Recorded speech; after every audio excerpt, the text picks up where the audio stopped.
So here we are.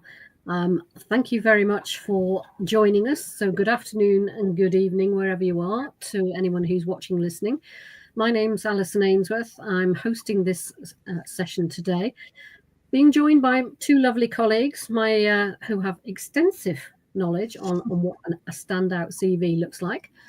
My trusted colleague Joe, who has extensive, I'm using the word extensive a bit much, she has years and years, I didn't want to put it like that really, because that doesn't sound very pleasant, but lots of experience in supporting clients to find new jobs.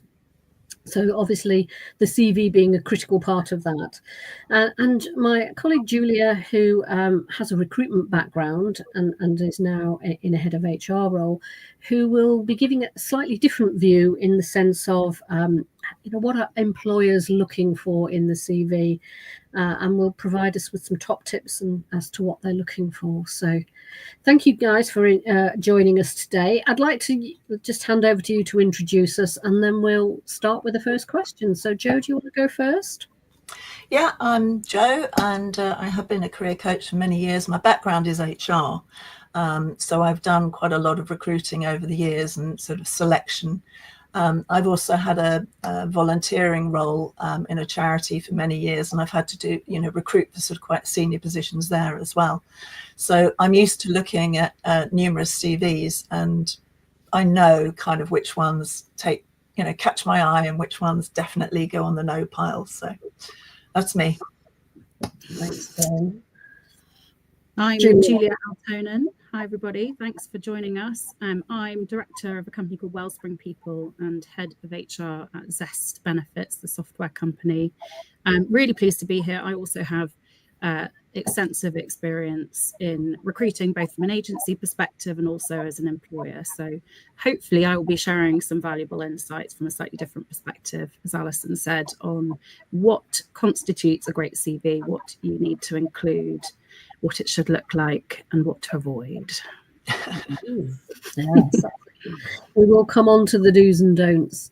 So if we start with the first question is kind of what constitutes, using your word, Julia, a standout CV? Do you want to expand on that for us? Yes. So for me, a CV should represent you on paper in the most succinct, concise fashion possible. It should be completely comprehensive. Your career history should be accurate. It should be formatted beautifully. It should be spelling mistake free and grammar perfect. Good. Absolutely.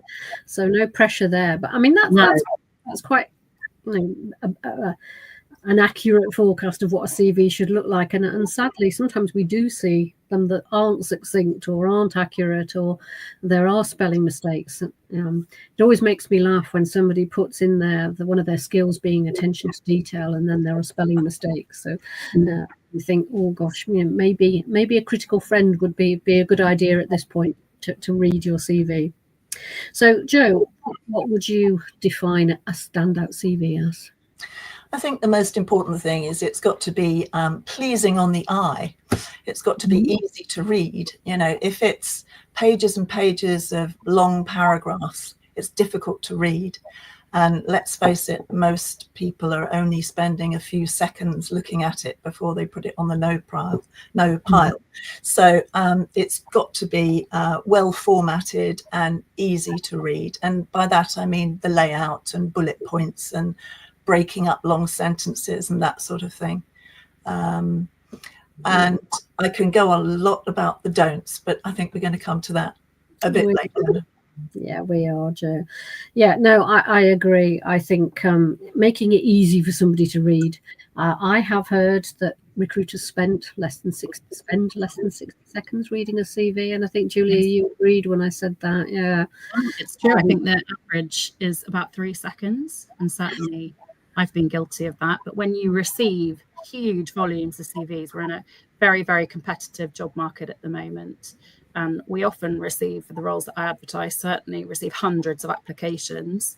And the average recruiter, with all the best will in the world, doesn't have time or the inclination to sift through every fine detail.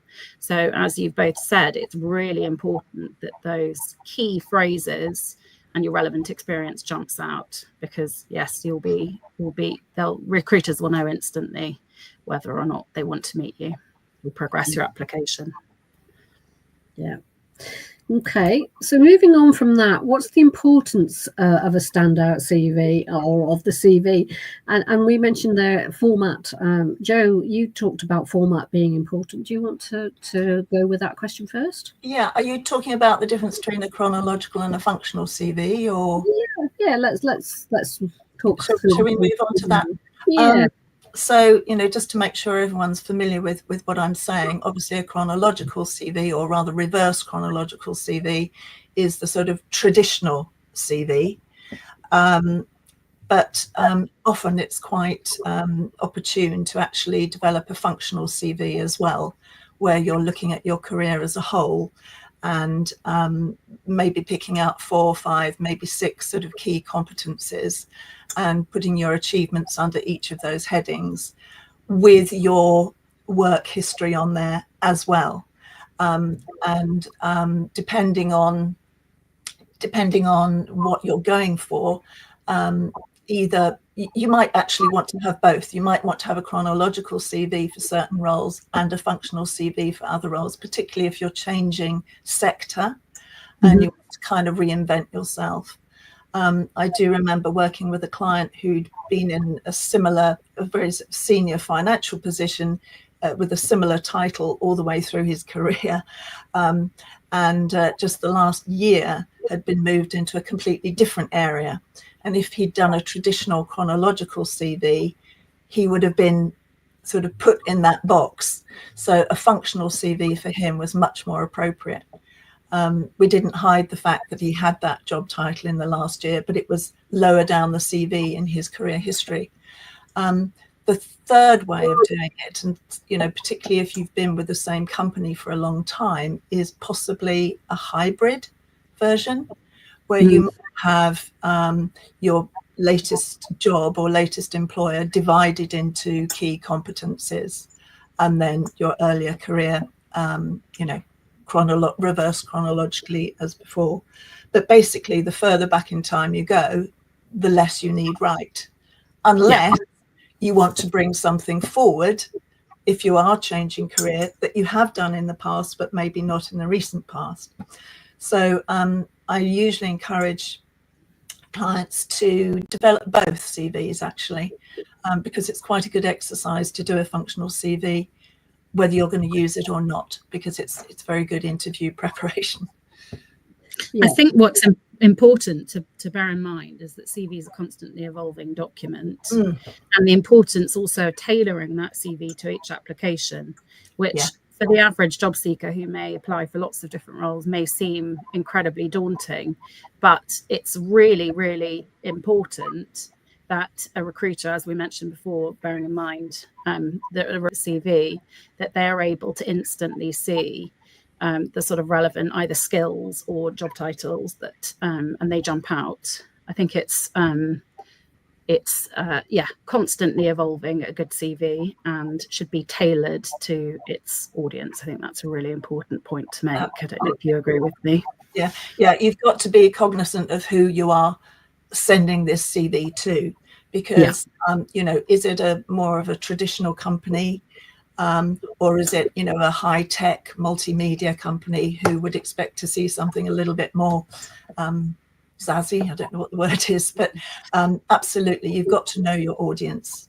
I don't think employers tend to really mind the format of CV that they receive, as long as it's really clear what it's trying to achieve, and it's not too confusing. I personally like to receive both. I'm not put off by one or either, as long as they're properly thought through and accurate, as I said before. Yeah, and I think, yes, as you say, Julia, definitely it's a constantly evolving document, and it's extraordinary that people always say to me, "Oh, I'm ready for my job search now because I've done my CV," but actually, you know, your CV is going to change depending on who you're applying to, depending on what role you're applying to. And also, you could show your CV to 100 people and get 100 different comments on how it should be presented. So it's a living document rather than a finite, finished item. That's what I would. Yes, I often say your CV evolves the more people you share it with, and depending on your experience. I do also think it builds confidence with people when you write your CV, particularly in that functional format where you're writing about your achievements as opposed to who you've worked for. And that helps to be able to demonstrate your level of competency and skill as opposed to just, this is what my job was. It's also, just one more thing to add, is doing a functional or skills-based CV is also fantastic interview preparation.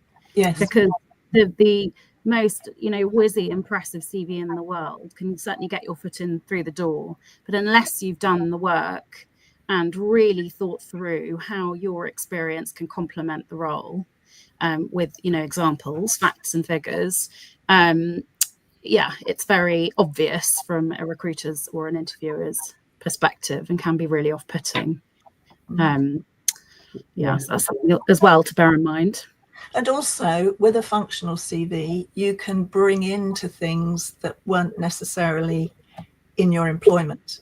They may be things that you've done on a volunteering basis, or, I don't know, taking a ski team of 50 people to the Himalaya. I don't know, something like that, which, shows those skills, but isn't necessarily something you've done in your last job or in the previous last 2 or 3 jobs. So to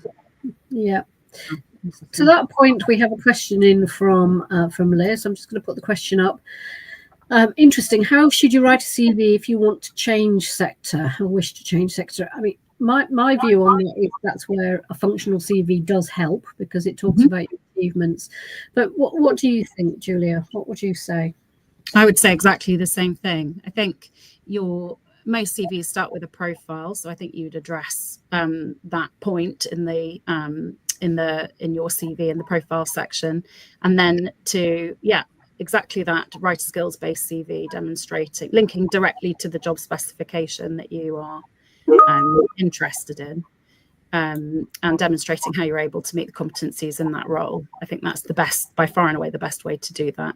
I think it is important, as you mentioned, Jo, that you often advise your clients on a hybrid CV. I personally really like, if you're going to lead with skills-based, I personally really like to see the chronology as well, because I think it gives an indication as to the level of seniority that you reached in your previous roles, even if those or the types of companies that you worked for that may not be directly relevant, but it's still really important to include.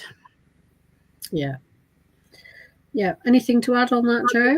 No, not really. I mean, I'm trying to think of clients I've worked with who have successfully changed sector. I think obviously your CV is, of course, really important. It's got to be a skills-based one, obviously. But there's other things that come into that. Your LinkedIn profile, your covering letter is going to be hugely important as well. It's a combination of those things. Really, as I said before, you can possibly pick things from your earlier career or what you've done on a volunteering basis, or things that you wouldn't really have considered putting on your CV can be on there if it complements and shows why it is you think you'd be good in this new sector. Excellent, thank you. Coming on to the next, if I start with you, Julia, with this question, what does the employer want to see on a CV? What are they looking for?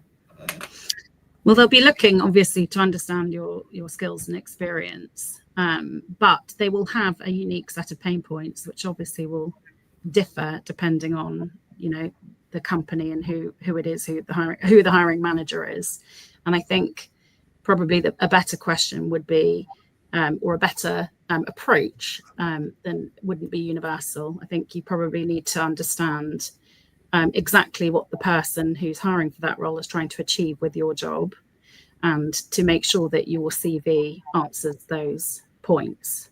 So not just, I mean, the clues are usually there in the job specification, but not just writing a CV that demonstrates what you want to show off. It's really understanding what the purpose of that role is, why it's come about, what they would like you to achieve in the role, and to speak to that, and how you would complement those goals. I think that's probably the main thing, as well as the usual, make sure it looks fantastic and beautiful and is formatted properly. Yeah, I think going back to what you said earlier about the short time that somebody looks at it, they need to make an immediate connection with what you've got versus what they're looking for. So, that's why I really like the key skills piece at the beginning of a CV, because it says, I've got ABC and you're looking for ABC, and you can immediately make that connection with the alignment. It's more than that, though. It's the language you use. Yeah. It's the way ideas are conveyed or the sentences are written. If somebody if a job specification is really well thought through and thorough and has goes into a lot of detail about the responsibilities of that post, then you should be mirroring that approach. Whereas if it's more general or ambiguous, you can adapt it accordingly. You can afford to be a little bit more broad or not, and offer a few different suggestions as to how you might, or give a few different examples as to how you might meet your experience might meet the demonstration of the competencies. So I think there are lots of things to take into consideration there. Yes, and on that note, Julia, in one's preparation for writing a CV or writing, filling an application form, whatever it is, you're right, the language of the organisation is so important. And by doing a bit of research, you can get an idea of the language, the culture of the organisation, and try and mirror that, as you say, in your wording. And where would you suggest, Jo, where would you suggest people research? Any top tips for that? Well, I mean, you've got to obviously go to the company website, first of all, look at their photographs, look at the way, I don't know, just get a feel for the company, understand a little bit what their mission statement is, or their values, or what their priorities are. Content is very useful for that. Sorry to interrupt you, Jo. Yeah, okay. Social media content, film. Okay. And then, of course, LinkedIn is hugely helpful. By looking at a company, by clicking on which people work there, looking at their backgrounds, how did they get into that organisation? Did they come from the charity sector to, have they changed sector, or are they people who are specifically have always been in that arena? So yeah, the more research, the better. But I think you can get a good feel for what's that other thing called, Glassdoor. I don't know if anyone if that's helpful or not. What I usually find on that is sort of quite extreme views. So either people who are very happy or people who are very unhappy. So I don't know if that helps you so much, but yeah, I mean, there's all sorts of ways. And of course, going back to our favorite topic, networking. Do you know anyone that works at that company? Do you know what they might be particularly looking for or particularly not looking for? And going back to what we said earlier, a bespoke CV for that organisation, and not just your standard one that you've been sending out willy-nilly to absolutely everybody. No, I agree. I think it's hard, isn't it, to gauge the culture of an organisation, but talking to people always helps. Glassdoor can help. It's like anything with the reviews on it. You have to read a lot of them to get the balanced view, but generally get a feel for an organisation through that. Excellent. We talked earlier about do's and don'ts. Are there any do's and don'ts? So, Jo, do you want to take that question first? You mentioned it earlier. You were saying there were some don'ts as well. The do's, I think we're sort of covering most of this as we're talking. Well formatted, easy to read. I think really important that you believe every word you write on your CV. Yes. Because you can guarantee that in an interview situation, if you've got something on your CV that you're not totally confident talking about and they ask you a question on it, my classic thing here is interests. You know, when people put, I don't know, cinema, theatre and socialising, and you go, oh, great. You know, what did you last see at the theatre? And you can't answer. or anything within the, you know, the body of your achievements and things. You've got to be absolutely believe in every word. Don'ts, I've got lots of don'ts. My pet hate on a CV is seeing responsible for. Because you can be responsible for all sorts of things, but totally rubbish at it. So if you've got responsible for on your CV, responsible for managing a team, you're just managing a team. Okay, that's number one. I think these things have all gone out of date now, but there was a time when people still put their full postal address on their CV. And I think personally, from a security point of view and a privacy point of view, don't put your address on your CV. You can just put location North London or location Midlands or whatever. Date of birth, again, I think that's long died of death, but you'd be surprised sometimes people still put that on. Marital status is another one. All these things are very dated. Whether you have a full driving license or not, totally irrelevant unless it's possibly, you know, you're applying for a job where driving is very important. So what else? I think that's about it for now, but I'm sure I'll think of more things. I've got a few, not to make it too long. So speaking to your point about marital status and date of birth, all of those things aren't relevant at all to the job. I think you have to be really conscious that you want to keep the available space, and usually a CV shouldn't be more than 2 pages. 3 at an absolute push if you have a long esteemed career and everything's very relevant. But you want to be maximising the impact of your actual achievements rather than putting sort of superfluous information in there. I think the structure is really important of a CV. If you are starting out, it would be in your career, it would be much more relevant to lead with your education perhaps than it would be your work experience. Whereas if you're extremely experienced and your education was a long time ago, relatively speaking, it would make more sense to highlight what you've done, you know, what your achievements have been most recently. I think interests are okay, but they should be short, and as Jo has said, actual interests in case you are asked about them at interview. And I think, speaking to your point about language, using language and responsible for being your pet peeve, my pet peeve is when I see I shadowed somebody for a week, which could mean the difference between, you know, getting really involved, picking up the phone, speaking to clients, or it could, you know, mean that they were standing in the stationery cupboard for a week in the dark. It just doesn't give any information as to what that person was actually doing and what their achievements were. So I tell job seekers when my opinion is asked that they should be using active doing words like managed, delivered. Facts and figures are always fantastic to read and see because they will give an indication as to, you know, the return on an employer's investment, frankly.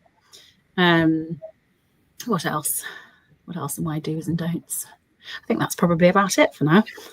I've just remembered another one. References available upon request. It's just a waste of a line because are references not available upon request? You know, I mean, it's irrelevant, I think. Anyway, I always tell people to take that off. We've had a couple of questions come in, ladies, which both of which I think, Julie, you kind of answered.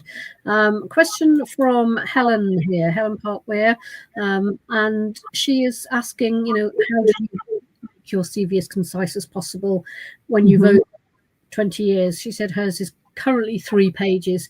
You did say you could live with 3. I also agree. I can live with 3 pages if you've got extensive experience. Yeah. I'd say don't cut anything that's relevant out.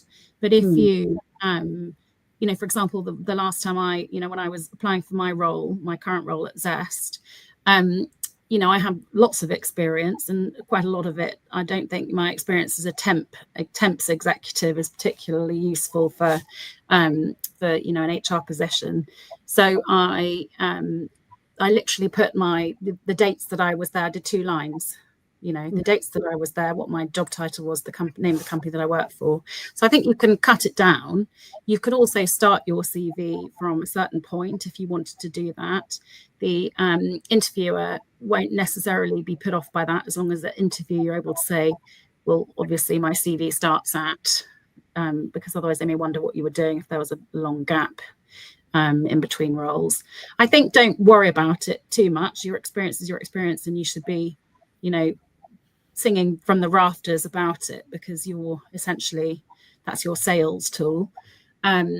But when we get into the realm of 5, 6, 7 pages, that is very incredibly off-putting. So I think in summary, you can condense your experience or your roles together and just put you know, a line of where you were at what time, what your role was, and focus on your, let's say, previous 3 or 4 roles, or not. But I think especially if you've been progressively senior, you don't need to put as much detail at the start of your career as you would focusing on the more recent events. So I hope that's helpful. Yeah, no, I think you're right. I think there's an assumption if you are at a senior role that you've done some of the basics and underneath of all of that. I also think in that situation, back to the point you talked about, functional or skills-based CVs can be quite useful if you have got an extensive career. And I happen to know that Helen is in a functional role, and therefore that will probably be more useful in terms of the structure. The question was, you mentioned earlier, from graduates. So how do you write a CV when you're a new graduate with a minimum to no experience? I think that new graduates with minimum to no experience need to really prioritise getting some experience. And I hope that doesn't sound harsh, but I think anything that you can do in terms of volunteering or work experience is really, really useful. And should be fairly easy to come by. I think there are lots of, if you don't have friends and family who are able to help you with work experience, there are various schemes where you can apply to do that. But I think getting some experience for your CV is really important. If for whatever reason that's not possible, or you're applying for a job with work experience in the pipeline, maybe, I think you can expand on your education and talk about perhaps the personal qualities that you've demonstrated during the course of your studies. So the fact that you can manage your time effectively if you were at university and juggling different lectures, or if you you know, even had some, you know, retail or bar work, how you were able to balance your studies with you know, holding down a job. I think anything's useful. If you led a seminar in, I don't know, I did a project at university where we were the model United Nations, which is a little bit worrying. I was Portugal, and I think that probably went on my CV at one stage, because I chaired the group. So I think, yeah, I think highlighting your personal qualities, but trying wherever possible to get some experience, even if it's not directly relevant to the role that you're applying to, just to show that you understand how an office works and that you're going to be, you know, reliable, able to communicate with everybody. Because essentially that's what employers want from graduates. They don't expect you to know how everything works, but they want you to know that you're committed, serious, up through, and that you're ready to hit the ground running and learn. Yeah, great. Any additions for you, Jo, to either of those questions? No, I mean, it's very hard. Obviously, you know, if you've got a long career, the temptation is to put absolutely everything on there. Don't. Only put on the things you want to do again. Only put on there the things you enjoy, and the things you're happy to talk about.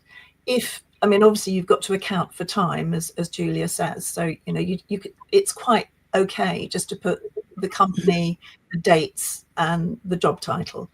And you can very quickly see, you know, looking through job titles, you can see someone's career path without even reading the content. So not important to go into detail the further back you go. there is, and the graduate thing, sorry, yeah, I mean, everything Julia has said, it's very difficult when you're starting out. Although one might say that a lot of graduates are actually using, more likely to be doing application forms, which sort of point them in a particular direction rather than a CV. I don't know if you agree with that, Julia, but yeah, I mean, yeah, depends on the size of company, I guess. Doesn't it? There's just one thing that I know we haven't really got time, but I was just thinking of application tracking systems, and you know, go back to having the keywords on your CV. You know, more and more companies, of course, are using this, and how important, again, language is to your CV. Yeah, no, I agree. I'm conscious of time as well, ladies. I did say to you it goes really fast. Let's finish with a very brief top tip from each of you, if that's possible. I've got a two-parter. Sorry, I can't. Okay, go first, Julia. With your two-parter. My first overall top tip is avoiding graphics and any kind of jazzy font.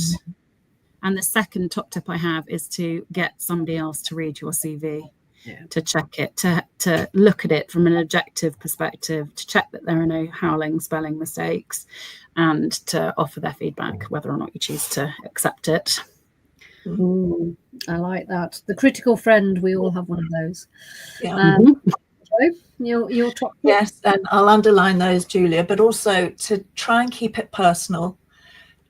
To a certain extent, you know, not using the classic CV language, you know, good team player, etc., etc. But I can also work individually. Try and put it more in your own words, and yeah, make sure. The second thing is make sure it's totally honest. You can talk about anything that's on there. I agree. I think it needs to give a flavour of you, and you know, be genuine and authentic, and in your own words, as you say. If you get to an interview and you get asked for something, you know, tell me about your solutions focused approach to problem solving, and you think, I don't know, I didn't write that. It's not helpful. Yeah. Not helpful. Well, thank you very much, ladies. Thank you for your time today. I hope everybody who is listening, watching, whether it's been live or afterwards, has enjoyed those top tips. Just to say, our next session will be run in January for the new year, new you, new targets, goal setting, etc., which will be hosted by my colleague Dean. So if anyone wants to put that in the diary, the links will be going out very soon, I'm sure. And thank you again for your time today. Pleasure. Thank you very much for having me. Thanks a lot. Thank you. Good fun. Okay. Bye-bye. Bye. Bye.